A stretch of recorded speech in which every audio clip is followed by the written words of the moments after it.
You have been hurrying your entire life, and you do not know why. No one is chasing you, nothing is closing, and yet you rush. You count, you age in your mind before the body confirms it. You mourn years that have not even ended. So let me ask you something no one has ever asked you. What is time? Not what measures it, not what tracks it. What is it? You have never touched the past.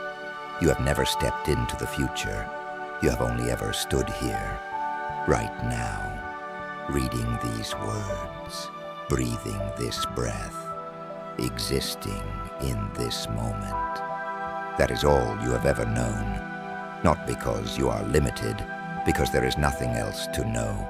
The past is not a place, it is memory, and memory is not the thing itself. It is a reconstruction, happening now. That is why an old photograph can make your chest ache.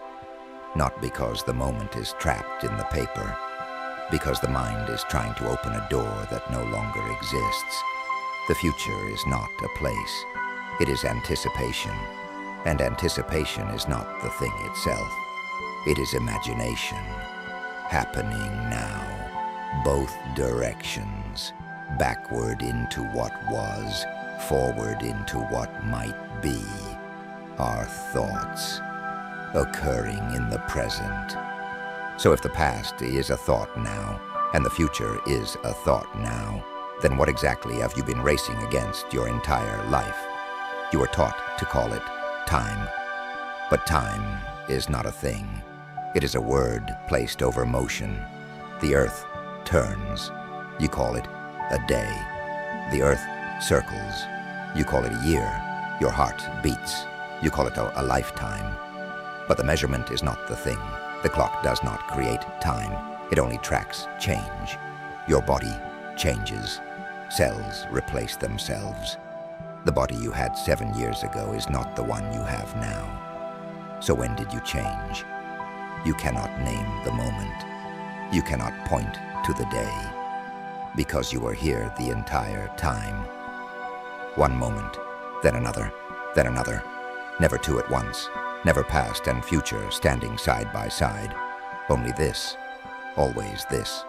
So remove the word time. Describe only what remains. Sequence, one event replacing another, one perception following the next. Change without a container, motion without a river. That is all you have ever actually experienced, but you were taught to fear it.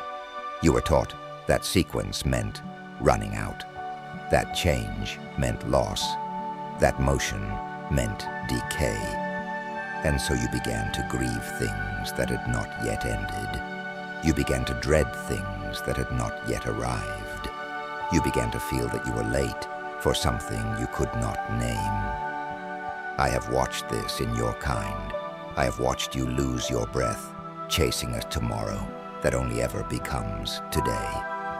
I have watched you carry guilt for resting, as if you were letting a ghost slip through your fingers. But all of it, your regret, your fear, your urgency, your mourning, all of it is happening now. The prison is not only the body, it may also be the timeline, a structure so convincing that you mistake sequence for a cage. You believe your life is moving from birth to death, from beginning to end, forward, always forward. But you have never once stepped outside the present to verify that story. You have only remembered, you have only imagined, you have only stood here and watched the mind stretch itself in two directions at once. Backward into memory, forward into anticipation, tearing you apart in the middle. And then you named that tearing time. Little spark, what if time was never the force carrying you away?